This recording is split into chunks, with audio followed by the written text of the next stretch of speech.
Welcome back to Irish Illustrated Instant Analysis, brought to you by the RV Manufactured Housing Hall of Fame in Elkhart, Indiana. I am Tim O'Malley with Tim Priester, John Brice of FootballScoop. We just finished 30 minutes with Marcus Freeman in the wake of a 23-13 win at Texas A&M.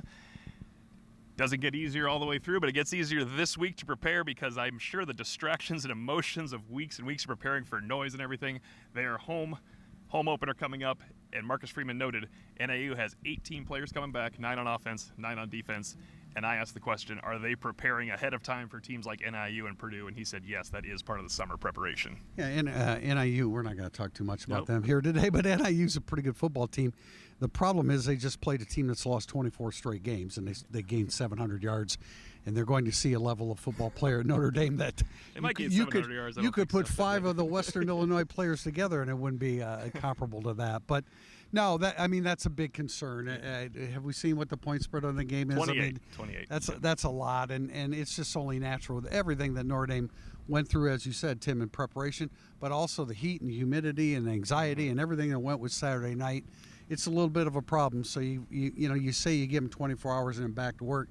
You might have to give them a little bit more time than that, certainly physically, and then begin the preparation. But I'm sure Marcus Freeman has given this a ton of thought since Saturday night. We'll get back to a now famous scene that preceded the contest on Saturday night, but some personnel updates. Jordan Faison out for the game. Notre Dame is going to list people as out for the game, out for the season every Monday. He's out for the game. Marcus Freeman clarified and said 1 to 2 weeks. That usually means 2 to 3 when you can bring a guy back from an ankle injury. KK Smith will step in, and I want to turn over to you, John, because he's the guy that you've been hearing about for over a year, just under a year, I suppose, when his shoulder injury had alleviated a little bit, that he was kind of flashing in practice.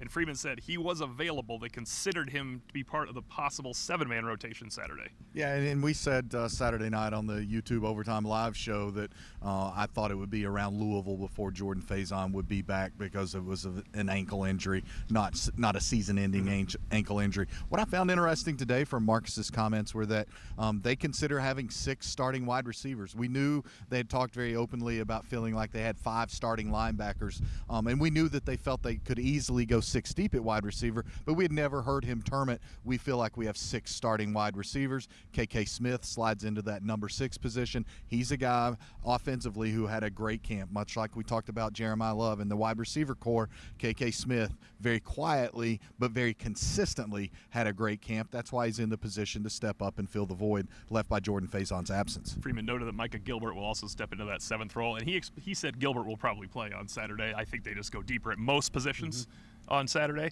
But Tim, you finished your film review and they say they had 5 starting linebackers. They must have believed it because they had a lot of faith in those linebackers and could even pull Jack Kaiser out of the game.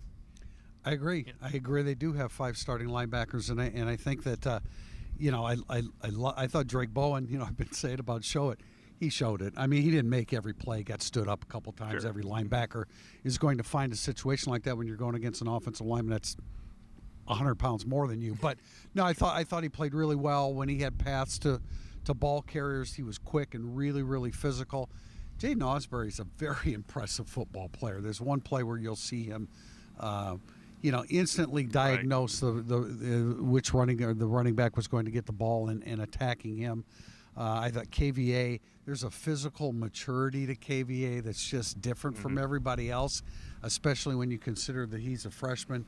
Kaiser played well. Jalen Sneed is really becoming a very disruptive force for them, and they use him in a variety of ways. So I totally understand why he would say that they have 5 starters at linebacker. Jordan Botelho was singled out, and we I think all of us preseason had Jordan Botelho somewhere between 12 and 16 in our rankings. It was a little dubious response from our readers because he's always been an inconsistent player. You just kind of knew that Al Golden brought him back for a reason. Clearly his best game, and not just because he made big plays. Marcus Freeman was smiling a lot today for obvious reasons, but he smiled even more broadly at your question, T.O., about Jordan Botelho, and it's what we've said. He is so transformed from this guy who was enjoyable to watch on kickoffs to the cerebral player, and he's got his athletic, physical skill set better. He's in better shape. I have a number of people in the program talk to me over the last 2 weeks of camp about how much they noticed, particularly in that stretch, how much better shape Jordan Botelho was in, how much more confidence he was playing in. And you both just made a point that I want to pick up on, and that is the football IQ of so many players on this team. And that's a component, and I don't know how it's analyzed. I don't want to talk analytics, but I do know that football IQ is a component of Notre Dame's recruiting strategy. And so you reference it with Jaden Osbury. We've seen it developed now in Jordan Botelho. It's coming along in Jalen Sneed. It's very inherent in Christian Gray. It's very inherent in KVA. I think that's an underrated component of what Notre Dame is doing, especially on the defensive side of the football. I don't know. Let me jump in. Having rewatched the game, Jordan Botelho, just say it was his best game. It was way beyond that. The awareness, the quickness, the conditioning, the energy and attitude, way beyond anything we've ever seen Jordan Botelho do. You mentioned analytics, and I think this was interesting because we have assumed, and Marcus confirmed, the decision to go most of the time on 4th and 1, 4th and 2, where you are on the field, is planned ahead of time. You feel like you have a tendency you can get this done, assuming no injuries. Riley Leonard's in the game in situations like that. I thought it was interesting.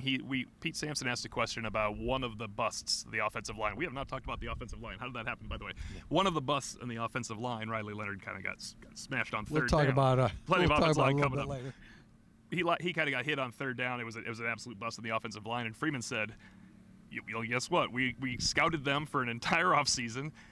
They did not ever have a tendency of bringing that guy and dropping someone else. So we have to coach our kids what we think is going to happen.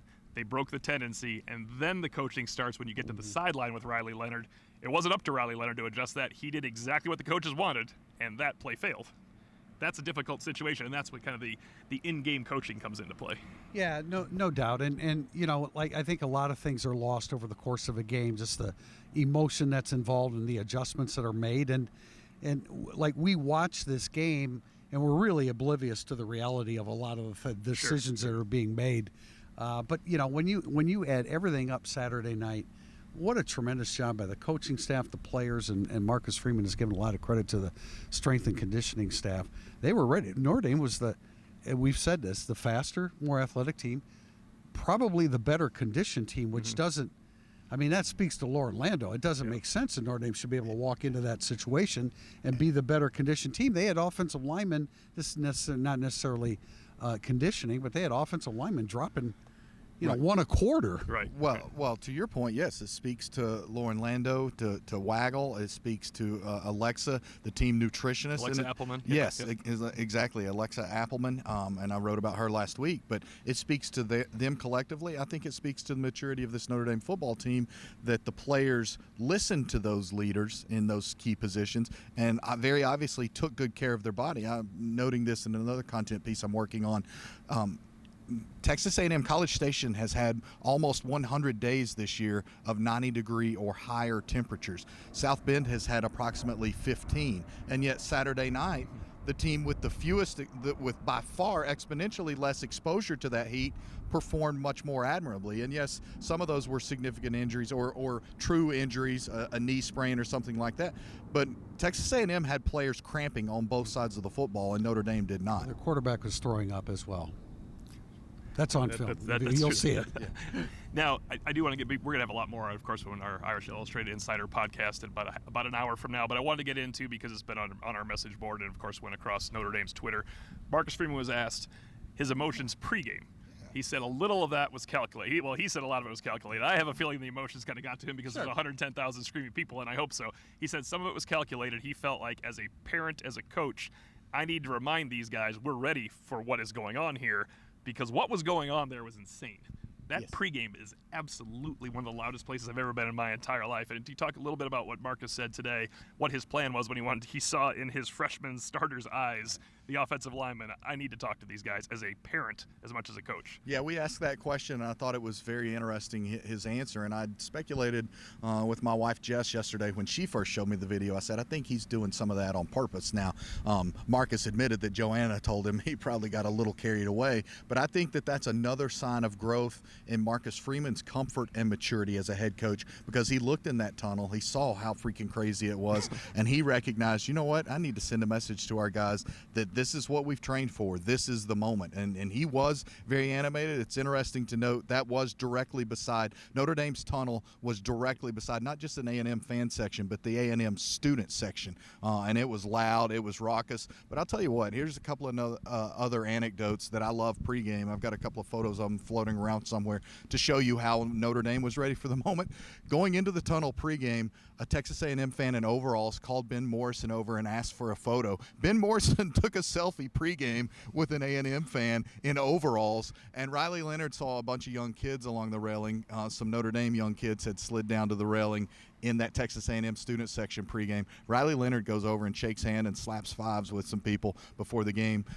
That shows you those guys are aware of how much people look up to them. I think that also shows you those guys believe a hell of a lot in their preparation in this team. I want to do one follow-up question before we wrap it up here. Tim, you asked about Riley Leonard and the need to start throwing deep downfield to augment the offense as well. As we know, last year, a truncated season, he struggled throwing downfield. We talked about this Saturday morning. He did do well as a true sophomore throwing the ball downfield.